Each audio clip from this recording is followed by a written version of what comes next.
اعوذ باللہ من الشیطان الرجیم بسم اللہ الرحمن الرحیم۔ سورہ نوح آیات نمبر 21 تا 28 میں حضرت نوح علیہ السلام کے واقعے کا بقیہ حصہ بیان کیا گیا ہے۔ ایک طرف رسول اللہ صلی اللہ علیہ وآلہ وسلم کو تسلی و تشفی کہ تبلیغ دین ایک بہت مشکل اور صبر آزما کام ہے، تو دوسری طرف مشرکین مکہ کو انتباہ کہ جو لوگ اللہ کے رسول کی تکذیب کرتے ہیں وہ بہرحال خسارے میں رہتے ہیں۔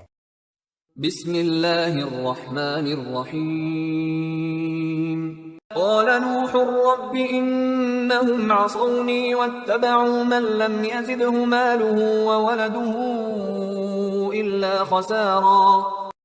بالآخر نوح علیہ السلام نے دعا کی کہ اے میرے رب، ان لوگوں نے میری نافرمانی کی اور اپنی قوم کے ایسے لوگوں کی پیروی کی جن کے مال اور اولاد نے فائدے کی بجائے ان کے نقصان ہی میں اضافہ کیا۔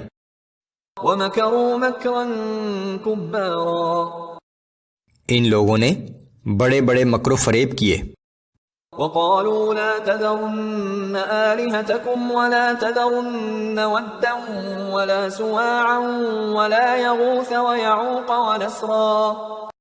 اور یہ سردار اپنی پیروی کرنے والوں سے ہمیشہ کہتے رہے کہ اپنے معبودوں کو کبھی نہ چھوڑنا، نہ ود کو چھوڑنا، نہ سوا کو، نہ یغوث کو، نہ یعوق کو، اور نہ نصر کو چھوڑنا۔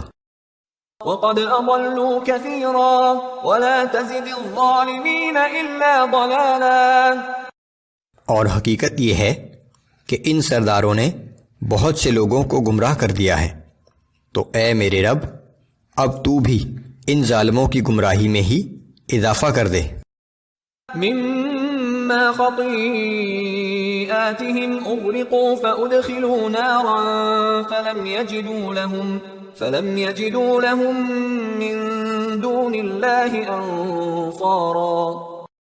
وہ سب لوگ اپنے گناہوں کی پاداش میں غرق کیے گئے اور بالآخر آگ میں داخل کر دیے گئے، پھر انہوں نے اللہ کے سوا کوئی مدد کرنے والا نہ پایا۔ وَقَالَ نُوحٌ رَبِّ لَا تَذَرْ عَلَى الْأَرْضِ مِنَ الْكَافِرِينَ دَيَّارًا۔ اور نوح علیہ السلام نے یہ بھی کہا کہ اے میرے رب ان کافروں میں سے اب کسی کو زندہ نہ چھوڑنا۔ إِنَّكَ إِن تَذَرْهُمْ يُضِلُّوا عِبَادَكَ وَلَا يَلِدُوا إِلَّا فَاجِرًا كَفَّارًا۔ اگر تو نے انہیں زندہ چھوڑ دیا تو یہ تیرے بندوں کو گمراہ کریں گے اور ان کی اولاد بھی سخت بدکار اور کافر ہی ہوگی۔ رب اغفر لي ولوالدي ولمن دخل بيتي مؤمنا وللمؤمنين والمؤمنات۔ اے میرے رب مجھے، میرے والدین کو اور ہر اس شخص کو جو مومن کی حیثیت سے میرے گھر میں داخل ہو جائے، اور تمام مومن مردوں اور عورتوں کو بخش دے۔ نوح علیہ السلام نے نہ صرف اس وقت موجود اپنی قوم کے مومن لوگوں کے لیے دعا کی بلکہ قیامت تک آنے والے تمام مومن مردوں اور عورتوں کی مغفرت کے لیے بھی دعا فرمائی۔ وَلَا تَزِدِ الظَّالِمِينَ إِلَّا تَبَارًا۔ اور ان ظالموں کے لیے تباہی کے سوا کسی چیز میں اضافہ نہ کر۔